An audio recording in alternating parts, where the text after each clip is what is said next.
ESPN app. We head to the association as the stars are shining in the postseason, starting with Victor Wembanyama. He is looking to get his first ring, and a championship would give the Spurs 6 titles, which would tie the Bulls for the 4th most in franchise. Shai Gilgeous-Alexander could become the 4th player in NBA history to win MVP and a title in consecutive seasons, joining Michael Jordan, LeBron James, and Bill Russell.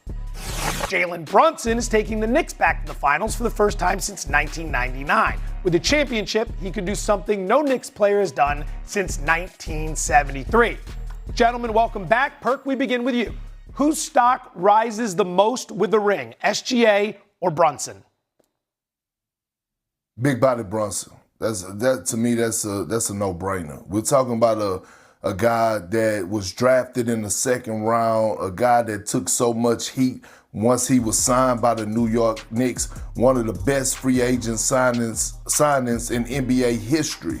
And look, when you talk about tough markets to play in, I played in Boston. I know what it feels like to be in that market. New York is a different beast. When you talk about sitting at a different table, if he goes out and win this championship, joining the company of Isaiah Thomas and Steph Curry for small guards, getting it done, leading their teams to winning the championship. When you talk about where he's going to rank for as an all-time great, somebody in that top 75 got to move aside.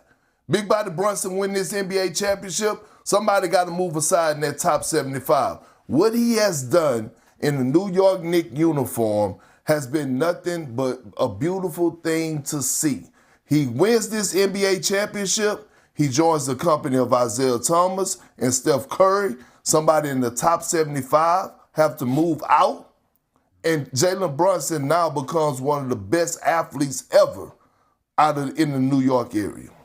I didn't mention him in the question, but the answer is Wemby. If you're going to put it between Wemby, SJ, or Brunson, I don't even think it's close. I like the answer for Brunson. I think you make a compelling case. But if you envision a world in which Wemby goes on to beat OKC, trailing 3-2 in the series right now, and then beat the Knicks in the finals, think about that world we're living in. He's 22 years old. He'll have won his first chip before Bill Russell, Tim Duncan, Larry Bird, Steph Curry, LeBron James, Shaq. The list goes on and on. Now, 2 stars that won a ring before him, Magic Johnson and Kobe Bryant, they had star power help. Magic had Kareem.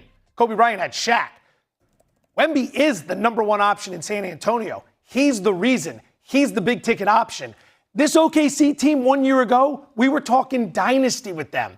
If Wemby comes along in year 3 at 22 years of age and takes them out, and then takes out this historic Knicks team that's doing things we haven't seen before at 22 years of age, he is the one that catapults to face of the league, passing all the guys we've been talking about the last few years, Stephen A., Ant-Man, and everybody else who we thought, who's the next face of the league? It's Wemby, and it's over. A chip for him means more than any other player in the business right now. Very articulate, very eloquent, very wrong. Perk is right, you're wrong. Okay? Listen. When you think about Jalen Brunson, let's understand something here. Right now, I'm going to give you some stats, and then I'll get into a bigger picture. Since he arrived in New York with the Knicks 4 years ago, he's 5th in terms of the 61% of his regular season games that he's won. He's got 35 postseason wins, second only to the Boston Celtics, 36. During the regular season, he is the only player in the NBA to average 25.6 assists and shoot 39% from three-point range. And by the way, in the playoffs, at 29.2 points per game, he is second in the NBA, only to Shai Gilgeous-Alexander. This is a 2nd-round pick who was a reserve, who the Dallas Mavericks were hesitant to give $53 million to. This is a guy that ended up signing with the Knicks for $100 million, $104 million. And there were some people saying that he was probably overpaid. He comes to the media capital of the world, and he takes over a place that Patrick Ewing once reigned in. that Carmelo Anthony once reigned in, that Bernard King once reigned in, that Walt Clyde Frazier delivered 2 championships to in the 70s, that Black Jesus Earl the Pearl Monroe was a part of, along with Bill Bradley and Dave DeBusschere and Willis Reed. And this brother, they played with each other. This brother don't have those cats, even though Karl Anthony Towns is no joke, and we appreciate Mikal Bridges and OG Anunoby and all of that other stuff. What they were in the 70s are not what these guys are. You know, these guys are not in the year 2026 what those guys were considered to be in the 1970s, okay? So you got all of that as your backdrop. But then you bring into account it's New York. You bring into account it's the Mecca. You bring into account the age of Wemby is already here, Joe. He's already the face of the league. He's already a superstar in the league. He's already been deemed the future. You understand? And he's and not only that, say what you will, but he's 7'5". See, people look up to you and they know they can't be that because, damn it, they ain't 7'5". What made Steph Curry so special is that he was 6'3". What made Allen Iverson special? It's that he was 6'1". What made the guys that you could just look at, you go like, damn, they walking down the street, they look just like me. I'm just like, you ain't looking up to the sky and be like, damn, what's it like to be that? Because I don't know what that is. That's why they call Wemby an alien. You understand what I'm saying? Because he's one of one. He's one of a kind. For Jalen Brunson to come into the New York market, a market, by the way, that was hoping and anticipating that the combination of Kevin Durant and Kyrie Irving would be the ones here instead of him.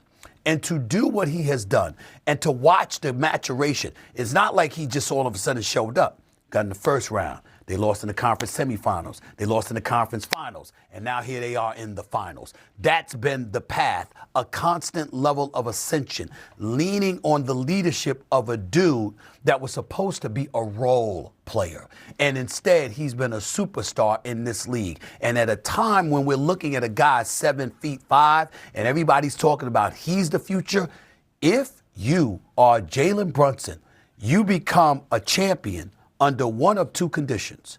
If you knock off the 7'5" alien, or you knock off a reigning 2-time league MVP and NBA Finals MVP and NBA champion who is considered the best in the business at his position, 6 inches taller than him. It's one or the other. And if he pulls that off for New York, there is nothing bigger than that. And it would actually save the NBA, and not that it needs saving, but save the NBA, Big Perk and Joe, in this regard. Rather than looking up and marveling at Victor Wembanyama and saying, how are we going to deal with that? A 6'1" dude showed you could eclipse them all if you lead and play the right way, which means the Darius A. Cuff Jr.'s coming out of college, who I interviewed yesterday. The Mikal Brown Jr.'s out of Louisville, who I interviewed from Louisville the day before. You know, the Darren Petersons of the world, the A.J. DeBonzas of the world, the Caleb Wilsons of the world. The list goes. There's hope, because if Wemby wins, then it's like, damn, how we going to figure that out? If Brunson wins, you don't have to ask how you figured it out. The path has been shown. That's what he brings to the table, and that is immeasurable. So now all of a sudden we're just going to have a bunch of 6'1" guys running around the NBA dominating? Is that what this is? It inspires you and me to go play in the NBA? No, but anybody who can't have that, you're not hopeless now. That's the point. You can't have that. Hope for the NBA. It's not everywhere.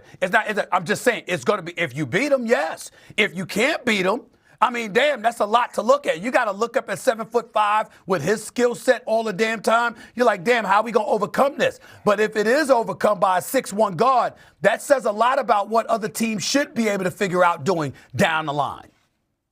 Herc, final word. Yeah, and listen, every time we're able to get a one-up, we need it. When it comes to American basketball players standing on business.